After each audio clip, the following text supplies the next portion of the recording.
Hello, hello. Welcome back to the show. I'm Nicole Holland, your host, and I'm super excited about our guest today. Tom Poland is the best-selling author of the Leadsology series and has started and sold numerous businesses with multi-million dollar revenues. Today, he's joining us to share how we can generate a weekly flow of new client inquiries without cold calling, paid advertising, online funnels, direct mailing, or pretty much anything else you don't want to do or you feel like you suck at. From Castaways Beach in Queensland, Australia, Tom, welcome to the Nicole Holland Show. It's been fun already. I can't wait to rip into it because we've had a ball and we've only been together like 3 or 4 minutes. Awesome. Yes, lots of hair talk. Yeah, So, or lack of hair, Crook. Yeah. Thanks for the reminder. um, so before we get into the nitty gritty on this masterclass, I know you have a lot of tips to share and like we're going to walk through some steps. Can you just let my listeners know about your signature methodology, Leadsology, and marketing the invisible, just so that we have a brief overview of what it is, how you uncovered it as the best lead generation system for service providers who want to enjoy a predictable flow of new client inquiries? Couldn't have said it better myself. So this all started around 37 years ago when I launched my first business. And people say that you must be really smart to launch a business and take it international, the rest of it. You don't. You only have to be smart enough to know how dumb you are. And I was just smart enough to know that I knew nothing about marketing. So I sat at the feet of the masters and bought the books and attended the conferences and seminars and workshops. And I literally traveled around the world.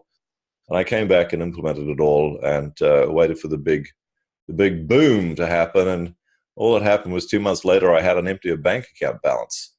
And in 37 years since, I've met literally thousands of people who have had, surprise, a similar experience.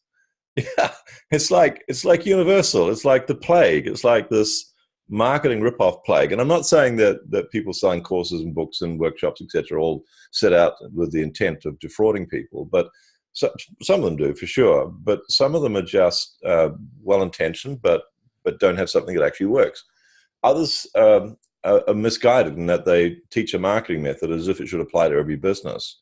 And when you segment businesses into two broad categories, those that have physical products and those that have what I call the invisible or intangible service providers, advisors, people who market intellectual property, essentially, corporate trainers, financial planners, and so on, what you discover is that what works for one group really well does not work well for the other group. And so when you've got something intangible, when you've got intellectual property, it's a completely different style of marketing. You can't stick a billboard up. You can't do a radio advertisement. Trust me, I've wasted tens of thousands, if not hundreds of thousands of dollars figuring out everything that didn't frickin' well work until I hit on something that did work. And what worked really, really well was in not that particular company, but the next company I started, which was a software development company. Now, bear in mind that Bill Gates was pretty young back then, and I was pretty young, and we didn't have things like Windows, and we didn't even have operating systems. I mean, they'd only just started, and they're very basic. In fact, they were literally called basic. Anywho, so I started a software company because I saw a need in the market. And that's what all good marketing does. It starts with there's an unmet need. And, I'd call people up and say, look, we've got software. Can I give you the specs? And their eyes would glaze over. You could hear their eyes glazing over on the phone. That's how going to sleep they were. And I thought, this isn't working. So I kept on the phones and I said, look, I changed my tack. I said, I'd like to give you a demo of our software. And you go, oh, really? Come on in. So I'd take my big clunky laptop, as it used to be called, but it was really a lap crusher. It was more like a sewing machine in. And we'd find you couldn't run them on battery. You had to find a socket, plug them in and do a demo. And we sold stuff. And so I just kept doing demos to everyone. And so what I discovered is that when you're marketing the invisible, something that's intangible, the best thing is to combine the world's oldest marketing method with the newest marketing medium. Now, it was rolling the clock for 25, 30 years now. So the oldest, most proven marketing method in the world, and this is indisputable, and I'll prove it to you. Just think of the number of clients. It's speaking to groups, okay? And if you think of the number of clients that Christ, Buddha, and Muhammad have, there's billions of them, right? And all those three guys did was speak to groups of people. They didn't even have AV gear. They just spoke to small groups of people mostly. And now they have billions of clients. So that's the oldest, most proven successful marketing method in the world. The newest marketing medium is the internet. You put those two together, you get online meetings. And when I add my experience to it of the demo, we do online demos. That's what we do. We don't do training webinars. We don't do free sessions. We do online demos. If you would like to see how I work with my clients from New York to Berlin to wherever, London, Sydney, Durban, South Africa, etc., come along and I'll give you a demo. That's the background of how Leadsology was born and essentially what it is. Amazing. So let's dig in to how to do it, how people today, when you do a demo, or is that what you're going to do? Are we going to walk through a demo, or do you want to talk about it? What would be the best way for my audience to understand how to apply your system for themselves? Well, we can talk about the three parts of the model. There's the audience, the asset, and the action. So when you think about generating leads, every single lead in the history of mankind, from when those guys started way back when, Buddha, Christ, Muhammad, etc., to today, every single lead, this is a new client inquiry, is generated when two things intersect.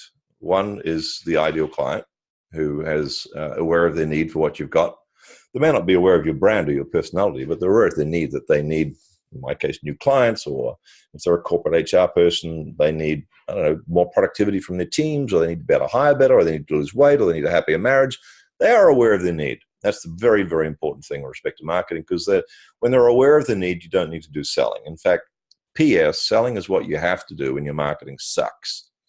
Fortunately, my marketing is very good because I suck at selling. So that works okay for me. So every single lead is generated when you intersect an ideal client who's aware of their need. They have the money to pay you, of course, that's important, and the timing is perfect. That's what we call them ideal. We intersect that person with an effective marketing message, boom, they make an inquiry. And the inquiry is inbound, because that's an important part of my thing, is the client's got to be inbound, because I'm too lazy to go chasing people. So if you think about that, then, and we've talked about one of the best mediums to intersect the ideal client with is the online meeting, and we just use plain old PowerPoint. And the beauty of the system, Nicole, is that if people have a computer of any description, an internet connection, and PowerPoint, they're good to go. They don't need anything else. It's a question I often get asked when people join one of my programs is, but don't I need to something else? Aren't there affiliate programs you're going to make me join, or do I have to get new fancy? And you don't. That's the beautiful thing about it. So it's an inexhaustible supply of highly qualified free leads. I mean, what's not to like about this? Okay, so let's go through the model. We got the audience, the asset, and the action. Now, when you look at that model, you got to find an audience from somewhere, and the asset could be the audience. By the way, could be found in Amazon if you write a best-selling book. It could be on a show like this. Like, yeah, you've got an audience. It could be in other people's email lists. It could be in other affiliate marketers' connections. It could be in a Facebook group. So there's lots and lots of places you can find audiences. And finding your ideal clients is not difficult. It's called Google. And it's so easy, it's ridiculous. What Leadsology is actually about, it's about finding the people who have your ideal clients. And that's a whole different level of thinking. It's a whole different level of aspiration. And it's a whole different level of results. So let's go back. Sorry, I'm digressing a bit. It's one of the hazards of a public speaker is you tend to speak too much. Fantastic. I'm like busy taking notes over here. Okay. So let's go back to the model. Top of the page, we've got the audience. Then we've got the asset. And you can have lots of different assets. Books can be a lead generator. Podcast can be a lead generator. You name it. It's almost like you can upload LinkedIn an article, not a good idea, but you can do it. And there's an audience in LinkedIn. There you go. There's another audience. So you can have lots of different assets. You can have lots of different audiences, and you can have lots of different actions. And actions are call to action. So you can ask someone to buy your online program. You can ask people to book a consult with you. You can ask people to trip over the tripwire and opt into your funnel. There's lots of different actions. So it's one of the problems that a lot of people have is they go, oh my gosh, where do I start? There's so many different audiences to choose from. There's so many different assets I could use. Someone says I could blog. Someone says I should podcast. Someone should I do webinars. Someone I should do pay-per-clicks, SEO. And what's the call to action? I mean, what am I offering here? What's the smart way of doing this? Should I just try and flog them something? Shall I do a tripwire and a funnel thingy? Shall I just sit on the beach with my laptop for 30 minutes a day and let all the do Facebook advertising, let all the money wash over my beautiful body? Shall I just do that? Because Tim Ferriss said I could. 4-hour work week. That sounds good. So and people are like paralyzed. They're like deer in the headlights going, frickin' heck, where do I move here? And then they go and they try stuff and they get confused because it's too complicated, or they go broke because it's too expensive. And they're trying to do stuff they don't really want to do. So it all basically turns to custard. And then they find me. Hey! So I say, look, let's keep this simple. Best audience is other people's networks. People who have subscriber lists of your ideal clients in them, because it's completely free. They're inexhaustible because there's thousands of these people out there with subscriber lists. And it's high quality because they've opted into at least one other person's list. And they're going to we're going to get them to register for your meeting. So they've opted in twice. It's pretty high quality, globally accepted as a high quality opt-in when you've got people who've opted and double opted in. And what we're going to do, so that's the only audience we're going to pursue. We're going to pursue the audience is going to come from other people's networks because it's free and it's because it's simple and it's because it's relatively easy once you know how to do it. We can talk about that. And we're going to drive them to an online meeting. And that online meeting is not going to be a training webinar, remember. It's going to be a demonstration. It's a very direct, transparent, and honest value proposition. And Nicole, people just breathe a sigh of relief. You mean I don't have to pretend anymore? I don't have to do, bait and switch and tell them it's a training webinar, but actually do a freaking sales ambush.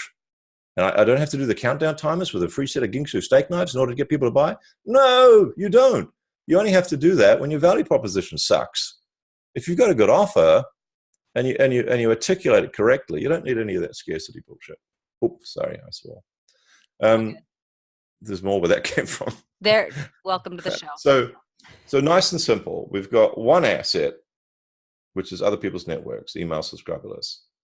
We've got one audience, one asset, which is your PowerPoint presentation. And once a week, I drill into this with my clients. Once a week, you're going to have a group of people and you're going to present that PowerPoint presentation to them. I'll show you how to build a PowerPoint presentation.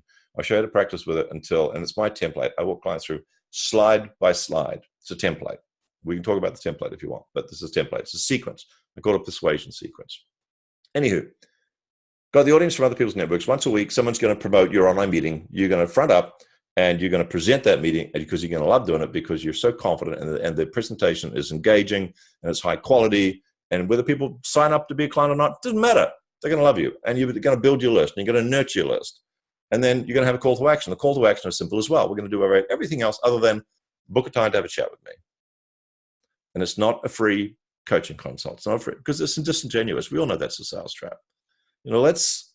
Let's start being more honest with the marketplace and let's tell people what it is they're getting. Because if I say to people, look, come along for a free coaching consult, we'll do a brainstorm session. You'll walk away with lots of ideas. And then the first experience of my marketplace of me is bullshit. It's like, hang on, you're trying to close me on a sale? I thought this was a free coaching consult. It's not really. I'm trying to get your credit card. You got a credit card? Because it's a really good deal. So if that's the first experience of my brand is that they're going, this guy's trying to twist my arm. It's something that they walk away probably going, well, he's a nice guy, but it wasn't what I thought it was. All right. So what's going to happen once they actually pay us the money? If we can't be direct, honest. So anyway, people love this. People go, oh my goodness, thank God I don't have to lie anymore. I don't have to pretend this is something it's not. So we're just going to do, so we're getting them to a demonstration of how we work with our clients. Are we going to get less numbers? Yes. Will it be better quality? Oh my gosh, yes. Because it's not a free training. This is how I work with my clients. If you want to know how to work, come along to the set and I'll show you how I work with my clients. And then the consult is, let's have a conversation about whether or not you would be a good fit. We would be a good fit. Nothing sort of arrogant or patronizing. Let's see if you qualify to become a client of me because I'm really Superman and you'll be lucky to work with me. And people do that. Oh, come on. It's like, I feel like putting my finger down my throat. Anywho, so it's just this, let's have a conversation. Two adults. I'm not going to try and close you on anything. Oh, by the way, so it's not going to be a sales trap. It's just going to be a conversation between two adults to see if I've got something here that's going to work well for you. if after finding out about your needs and what you've done in the past and what's worked, what hasn't worked, if I've got something, then I'll let you know I've got something I think can help. I'll tell you about it. I can tell you why I think it's going to work for you, and you can go away and think about it. Shock. You're not going to try and close me? No. If you want to buy, then sure, I'll take your credit card. But if you don't, then that's fine to go away and think about. So there's zero selling required. Zero. I have a sales-free zone. As I said, I suck at it anyway, so it's just as well. So the other thing it's not going to be, as I mentioned before, a free idea session. And if I don't have something that's going to work for you, I'll probably be able to refer you to something or someone else that's going to be better for you. How's that? Is that a deal? And then they have to go through a filtering system. This is part of the process, Nicole, is at the end of the online demo, they're offered bookachatwithtom.com, which is closed for new clients right now, but normally it's open. They go to bookachatwithtom.com, and everyone should go and get book a chat with insert your first name here.com. Don't actually type insert your first name. Put your first name in there, just to be clear. Okay, so you go and get that, and that's the landing page. And that page, if you go to bookachatwithtom.com, as I said, it's probably closed right now. It'll be a little window slides down saying we've got a waiting list, which is, put your name in there if you want to. But other than that, get rid of that window, that pop-up, the waiting list pop-up, and have a look at that. So what it is a real simple landing page, nothing fancy about it. But basically it says, look, if we're going to meet, this is what's going to happen. This is what will not happen. And if you can afford my minimum monthly fees, please check this box to indicate that you're okay with that. And please check this box so that you understand I'm going to be recommending something if it's appropriate. If not, I won't. And check this box. I can't remember what the third one is. Now, the banner which says book a chat with Tom won't become active until all three of those boxes are checked. So the only people I'm talking to are people who have been to an online meeting, and that's critical for 4 reasons. I'll come back to that. And they've agreed that they want to talk with me about becoming a client, and they've agreed they can afford my minimum monthly fee. What do you think my conversion rate is? And that's why I don't have to sell anyone anything. So selling is about convincing, right? Marketing is about confirming. This is fantastic because it's also something that I think a lot of people are affected by, and myself included, is having had people have experiences with me, but not the full and complete picture of how I work with my clients. So I love this idea of bringing people together in a group demo and then inviting them to book the chat so that you're not spending time one-on-one telling them all of the information that they want to know and getting their information. You can share first, here's how it looks, here are the results, and I guess you're going to give us more about that, but I'm imagining. And then the chat is literally solely focused on qualifying and seeing, are they a fit and will they benefit? Yeah. I don't want to talk with anyone. Sorry, I just have to turn something on here. I don't want to talk with anyone until they've been to an online meeting. It's for their sake as well as mine. The online meeting does 4 things: elimination, education, qualification, and motivation. So when we go through those, the first thing I don't want to talk with someone unless I've rationally, logically, and ethically eliminated all their other options that are a bad idea. So on that online meeting, I'll eliminate Facebook ads with online funnels. I'll eliminate cold calling. I'll eliminate direct mass mailings. And so on and so on. Basically, I take out of their options rationally, logically, and I said ethically, the bad options that someone else has probably told them is a good option. And I'm not. And my latest book, Marketing Invisible, a lot of people don't like it because if the emperor's got no clothes, I'm telling people that frickin' emperor's got no clothes on. Come on, wake up. It doesn't work. That's the one. Thank you. So there's a few skeletons coming out of the closet for some people on that. Let's go back. So elimination is the first thing. Elimination. Well, let me get back to that if we have time. Education. I want people to know how I work with my clients. I don't want them turning up to the meeting and me having to explain it to them, because if they don't like the way I work with clients, because I don't shift from on the sand here next to the waves at Little Castaways Beach. I like it here. I don't travel to people's offices. I don't hold master classes. I don't want to do that. I'm actually very antisocial. That's why I talk so much on these things, because I never talk to anyone else. So education, this is how I work with clients. And then motivation is I want them to see how truly extraordinary the results can be. So I show them my results. And the last one is, what do we have? Elimination, education, motivation, and one more. Might have to come back to that. Qualification. I want to know what my fees are, and I want them to figure out if they're a fit for what I do. So elimination, education, motivation, qualification. The elimination, can I get 60 seconds on that? God, it must be hard to interview me. You never get a word in edgeways. So imagine this 100-meter track, right? It's like the Olympic Games, except in the stadium, there's only one person there behind the start line. That's your potential client. And across the finish line is a pot of gold. That's what you're promising to deliver. As a weight loss, revenue increase, whatever it is, that's the pot of gold. And what we see as marketers, as people who are offering the services, we see that 100-meter track, we see the prospect standing before the start line, we see the pot of gold, and we go, why aren't they racing down that track to grab that pot of gold? Because this is a good deal. I mean, I perform magic almost with people. I'm like 10 out of 10 with what I do. Why aren't they can see the pot of gold. I can see they can see the pot of gold. Why aren't they moving down the track? And what we don't see is what they see, which is a whole lot of hurdles between them and the pot of gold. And one of the hurdles is risk. Am I going to lose money? And another hurdle, which is completely hidden from us, is their fear of disappointment. And one day I'll write a whole book about this because this is huge. The unconscious mind will do extraordinary amounts to avoid disappointment. The unconscious mind will do more to avoid disappointment than it will to avoid physical pain. And they are looking at that pot of gold and they're going, yes, but it might not work. This might be another one where I spend time and I spend effort and I spend money and it doesn't work. And it might be another occasion where I'm disappointed. And I've had a lot of these. So all those hurdles have to be taken out of the way. And the online meeting gives you the perfect opportunity to do that and explain why they're not going to be disappointed or why they're not going to have to risk any money or why. And the other thing that we don't see that they see is, and I've experienced this in myself and I've talked to other people and I go, yeah, that's right. As soon as they see your offer, within a nanosecond, they start thinking, maybe I can do it myself. Maybe there's a cheaper option. Maybe I've got a friend who could do that for me.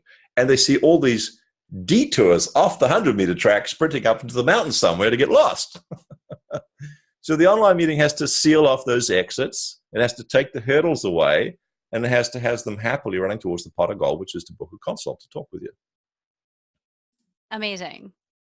Yeah, I just had a call earlier with a woman who literally is like one of my perfect clients. And when we got into it a bit, I could see the hurdles popping up. And you know, it's like she doesn't and she doesn't see herself able to figure it out. And that was my challenge in speaking with her, is like, but you don't have to figure it out when we work together. That's the beauty of, you know, we work together to take you there. And that's the fear and the past experiences coming up. Yes, absolutely. What if this happens again? Absolutely. Yeah. So how do you take those away in your meeting? The fears? Yeah. Well, in terms of, fear of disappointment. Yeah, the qualification in the meeting. Do you want to walk through kind of what your online meeting looks like or how you run it? Yeah, we can do that. So it's a great question. The first thing is, well, let's start at the top. So I always start with why listen to me? No, that's not true. Okay, so I start with who this is for. Make sure we've got the right people in the room. So this is for independent professionals, marketing advice, service, or development software. So I don't work with people with like how to order a hamburger, an app or something like that. And the world needs that. Trust me, I like hamburgers. But so more like software as a service type. Pretty much anywhere where there's an ongoing relationship with the client, potential ongoing. So it's for independent professionals. First of all, is, make sure you're in the right place. Who this is for. And if you're wanting a predictable flow of weekly, inbound leads, new client inquiries, of high quality. And then it goes through predictable, why that's important, that they have control over this lead generation tap. They can turn it on weekly because that's the KPI. Simple. If you've got high quality new client inquiries coming in every single week, you're going to have a business going to thrive. And so I go through that. So the first thing is who this is for. Second thing is why listen to me. Good question, I tell them, because there's a lot of people out there you should not be listening to. Some really good ones too, but there are a few, unfortunately, that are bullshit out of us. So this is a bit about my background. And actually, most of that part is actually client case studies.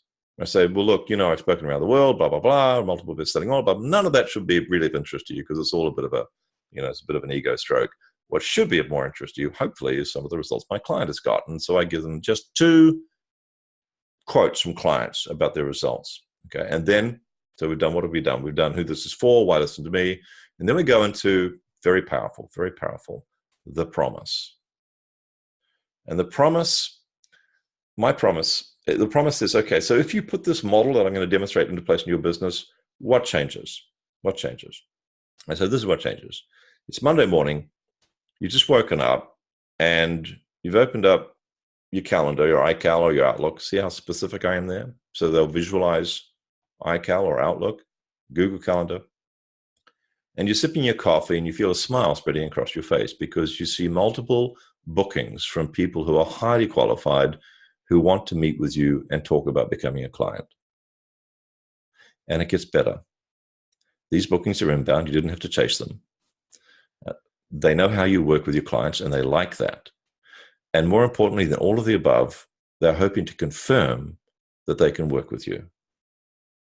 That's the promise. So it's actually using an NLP technique where we get them to imagine an actual situation and we bring that to life in their mind so they can see themselves sipping their coffee and look at their iCal, the Google Calendar, whatever Cal. I hope there's not too many more calendars come out because I'm going to run out of space on my slide. But then we qualify it and we tell them, and this is what you would really like. You would like them to be inbound. You would like them to know how you work already. You would like to know their prices, and they confirmed. This is what I missed out. They've confirmed they can afford to work with you. And you would like them to come along hoping to confirm. So it's actually true, but it's also what they really want. And it's like, at this stage, people are still, in their presentations, people are still going, yeah, maybe. I've kind of heard some of this before. But they're interested. And I want them to be open-minded, but I want them to be skeptical. They should be skeptical because they've been burnt too many times before.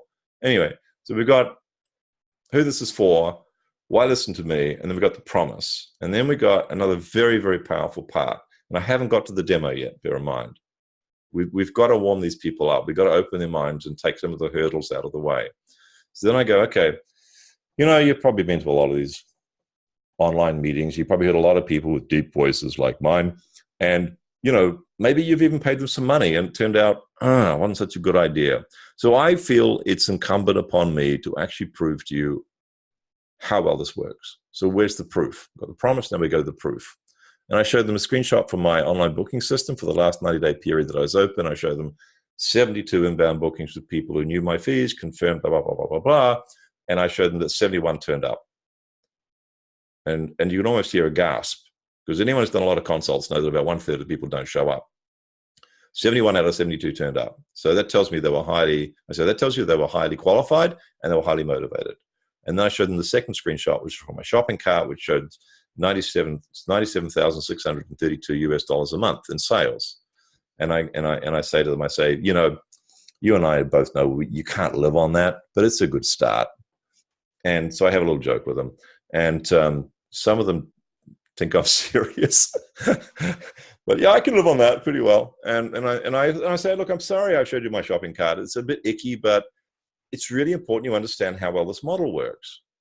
Okay, and that's it. It's over. Now the pain's gone. You know what the promise is. You've seen some evidence that this thing works incredibly well. Let's go on to prove it. The promise, the proof, now prove it. And I go into what I call the 3 immutable elements of marketing the invisible, the 3 key things that any method, when you're marketing the invisible, which is far more like proposing marriage than it is selling a washing machine, the 3 things that underpin a successful marketing method. We go into that, which is kind of like the precursor to saying, this is why the model works. And then we go into the model. And the model is really simple. I just put, like I said before, on the top of the screen, audience, asset, action. And I talk about all the different options they have. And I said, let's cut the clutter. Let's do this real simple. Let's get the one system that works the best because that's all you're going to need. And I explain about OPN, other people's networks, explain about the online meeting, the asset, the PowerPoint, and the action, which is book a time to talk with you. What do we do then? And then we close out and say, if you qualify and you want to have a talk about putting a system like this into your business, click here, take you to bookachat.com, click all the forms, read the page. If you think we've got a deal, let's talk, and off we go. That's the presentation. About 45 minutes plus Q&A. So you do Q&A at the end, and you always deliver this live, not pre-recorded, eh? Yeah, always live. One of the problems with the pre-recorded stuff is people aren't stupid. They figure it out pretty quick. And again, I mean, I have so many people say, come to our event, blah, blah, blah. And it's like a countdown timer. It's starting on the hour and, don't miss out. And then you go back a day later and there's another same freaking countdown timer there. And we all know that. Now we see countdown timers. So we go, this is bullshit.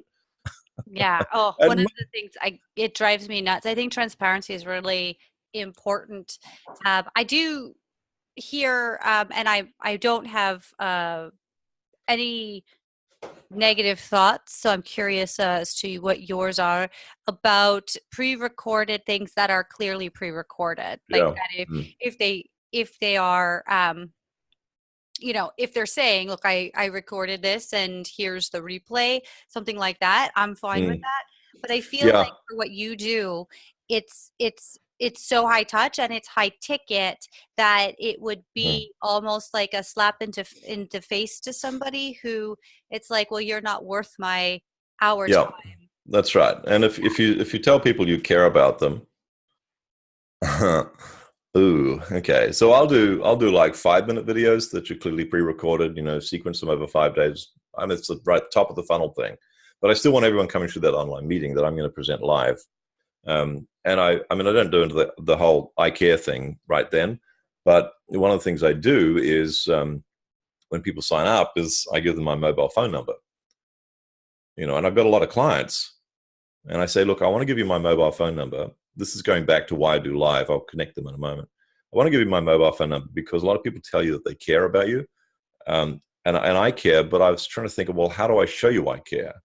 I figured if I give you my mobile phone number, and I say to them, I'm really comfortable in doing that because it's not like you're ever going to need it because you get so much support with the program. And we've made the program so simple and easy to use. But if you ever feel stuck, I want you to know I can hop on a call with you. And I don't care if you're paying the lowest fee per month or the highest fee per month, it's important that you get value. Now, so this is the congruency thing or the alignment thing. So if I'm telling people I care, I need to demonstrate that somewhere up the front, that I'm prepared to front up and put an hour in and talk to people and take questions personally. So I mean, you can establish a relationship without doing that, I suppose, but it just works a whole lot better. And what I found with the evergreen style webinar, where you just got it running in the background there, you need big volume to make that work because people know that it's not live. And as you've already said, you shouldn't pretend it's live if it's not. People know it's not live. And with a computer, there's so many other temptations. There's email, there's Facebook feeds, there's things beeping and going off. Very easy for people to get distracted when it's a computer screen.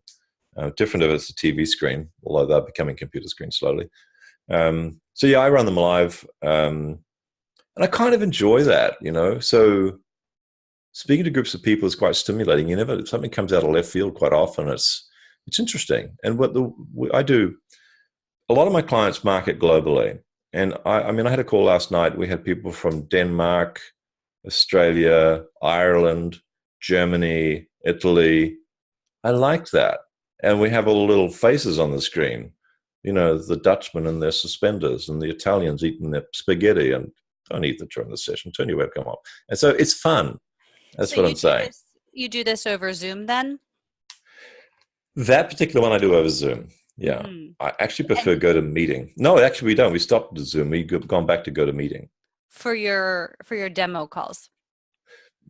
Yeah, I do 2 types of meetings, I should explain. They're both online. They're both the same content. One is a small webcam on meeting, typically with 8 to 12 people on the call. And the other is the big boom monthly webinar where we have hundreds and hundreds of people registered, but no webcams on. Okay, so the meeting that we've been the demo that we were talking about before, where you're sending people to prior to them getting to chat with you, that's a big meeting or that's an intimate? Either, both. Oh, it doesn't matter. Same content. Yeah, and I started doing the little ones because I wanted to see if we could get a better conversion rate with webcams on. And they're actually a lot of fun because people come in, they expect a webinar, and they're sort of sitting there, okay, when webcam's on, somebody goes, oh my God, I haven't done my hair yet. I loved Zoom.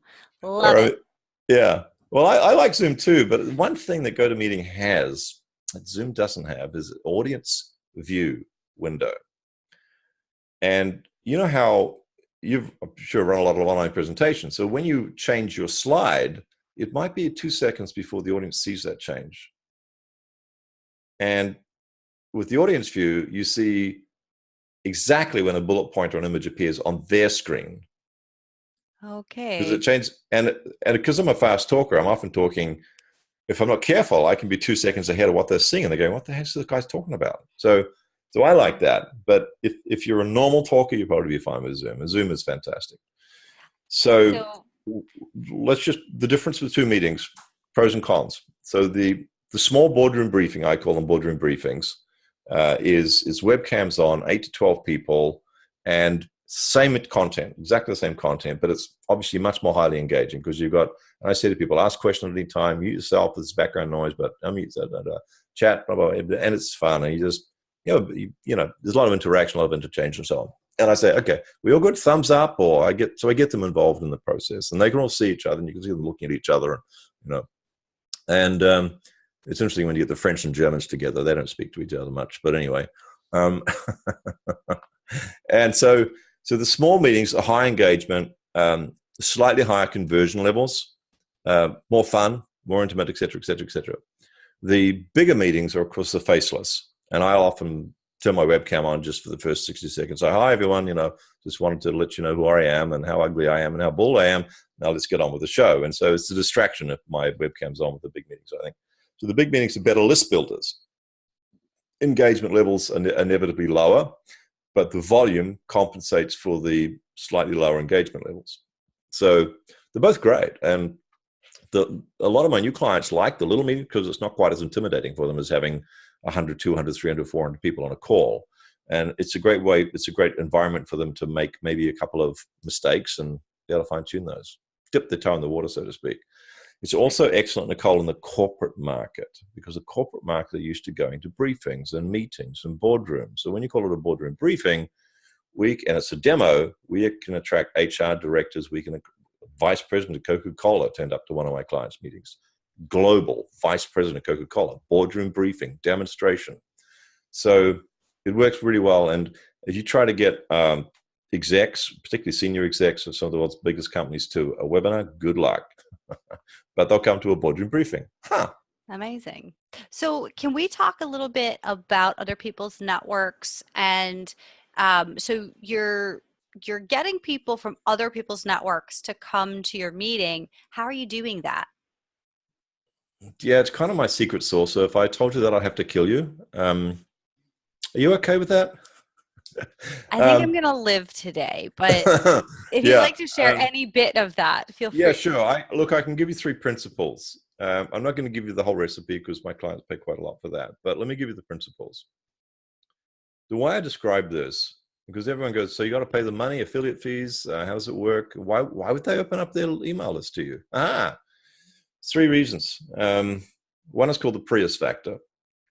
And I call it the Prius factor because when Toyota launched the Prius, the hybrid car, environmentally friendly and so on, at the same time, Honda launched their hybrid car. And the Prius outsold the Honda 10 to 1. It was just a slaughter. Similar specs, similar price, similar quality, 10 to 1. Why? Now, what Honda did is they got a Honda Accord, stuck a hybrid engine in, and put a little red badge on the back, on the trunk that said hybrid. What Toyota did is they created a completely different shape of car that was incredibly distinctive. Some thought it was pretty ugly, some thought it was nice, didn't really matter. Everyone knew it was a hybrid. So if I bought a Honda Accord and I proudly drove out of my driveway and my neighbors waved, dang, they didn't notice I was driving a hybrid. They didn't know I was environmentally friendly. But if it was a Prius, everyone go, oh, Tom's environmentally friendly. Cool, right? So more than wanting to be environmentally friendly, even more than that, they wanted to be seen to be environmentally friendly. And that's what I call the Prius factor. And we could translate that by saying, if you'll make someone look incredibly good in front of their network and in front of your network, doesn't matter how big or small it is, then they will do a lot to repay that. Second thing is, you want to get the book Games People Play by Eric Berne, Berne. It's a classic. It's thin. You can read it in about 2 hours. It came out in the late 60s. That's how old I am. And Eric Berne was a psychologist, psychologist in the field of transactional analysis. Essentially what he said is, he talked about this thing called psychological reciprocity. And essentially what it means is that unconsciously we want to keep the score even with people. So if I'm walking down the road with my dog, Monty, the marketing wonder dog, in the morning, and let's say a neighbor's walking towards me, we'll call her Susan. And I'm seeing Susan walking towards me. I think, what's her name? What's her name? What's her name? What's it? Monty, what's her name? What's her name? And it doesn't come to me. And she walks towards me, and the moment of doom approaches. She says, "Hi, Tom. How are you?" And I go, "Hi. Hi, good. How are you?" Like, didn't get a name. So unconsciously, we like to keep the score even, reciprocity. And if you do something really cool for someone else, no strings attached, then when you give them the next step, they'll say yes, because they want to keep the score even. We have a neighbor, we have friends. It's like the perpetual psychological reciprocity machine. They go, "Come over for dinner." I take the call, right? "You guys come over for dinner Friday night. Terrific. What should we bring?" She always says, "Nothing." I'm a male. I go, "Ah, cool. Okay." So to my wife, "Hey, we're going to Sally and Russell's Friday night dinner." "Okay." She says, "What do we bring?" Said, "Nothing." She said, "Tom, we've been through this before. They never mean that. We take flowers, we take wine, we take chocolates. God, we just about give away our dog, you know." So we go over there laden with gifts. And why? Because they're giving us dinner and they're opening up the home to us. Psychological reciprocity. You got to give them something. Next morning, there's a flower pot on our front door. Sally's given back. Sally's going, "Damn, now we got to give them something back." It's never stopped. It's gone on for years. Psychological reciprocity. So if you do something cool for someone, then when you get to the next step, they go yes. And the next step is the Godfather Strategy. The Godfather Strategy works like this. I don't know if you saw the movie The Godfather, but in there's a scene, Marlon Brando plays the Godfather, head of this mafia family, and they're trying to get a nightclub owner to release someone from the contract, the singing contract, so he can go to Hollywood. Donnie is his name. So Donnie says to the Godfather, "I've got this problem. I can't get released from this contract. A nightclub owner won't sign it. I need to go to Hollywood." The Godfather goes, "Okay, we just got to make him an offer he can't refuse." Which turns out is not like $1 million. It's a gun in his head. And he's told, "There's a release paper in front of you. You either put the ink from the pen on this or we put the blood from your brain on it. Your choice." That's an offer you can't refuse. Now, I'm not suggesting you do that with people. But when you give someone an offer, like a reciprocal cross-marketing opportunity, and you've already invoked the Prius factor and psychological reciprocity, they pretty much bite your hand off. And it's like this, OPM is like this combination safe, where it's 10 to the right, 5 to the left. There's actually 18 different little twists and turns to it. So even if I wanted to, I wouldn't be able to do it justice by sharing them all with you right here and now. But it's like a combination safe, because if you've got the combination, it's really easy to get into. And if you don't, it's just freaking impossible. Well, with that, because we are coming to the end, if my listeners want to get that combination or learn more from you or connect with you in any way, what is the best way for them to do that? The best way, Nicole, surprisingly, would be for them to come to one of my meetings. Shocking. And how will we do that? iwantweeklyleads.com.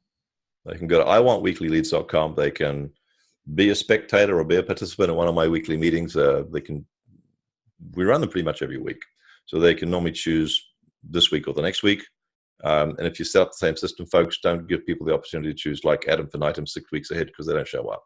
You want to make them this week or next week, and that's about it. So yeah, iwantweeklyleads.com. Hey, the other thing they can do, which people really like, is my 5-hour challenge, 5hourchallenge.com, because it's a 10-minute video every day for 5 days. And at the end of that, you should be able to generate 5 fresh leads and hopefully 1 new client.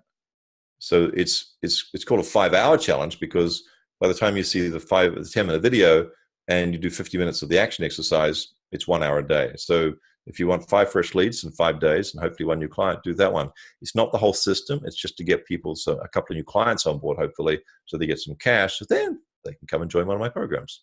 Amazing. And that, once again, that URL was? 5 hour, that's the word 5hourchallenge.com. And they can also, of course, go to Amazon and grab themselves a copy of Marketing the Invisible. Perfect. So before we say goodbye, any final words of wisdom you'd like to leave my audience with? Yeah. Start. People say, I don't have a list. Start. People say, I don't know anyone. Start. People say, I don't know how to put the presentation together. Start. And Goethe said that beginning a thing has genius, power, and magic in it. It's true. And as I often say to people, look, we were all born naked. None of us were born with a list. None of us were born with a network. None of us were born with a presentation. Start. Tom, it has been an absolute pleasure to have you here on the show. And I thank you so much for sharing your time, your wisdom, and your system with us. Thanks, Nicole. It's been a pleasure. It's been fun.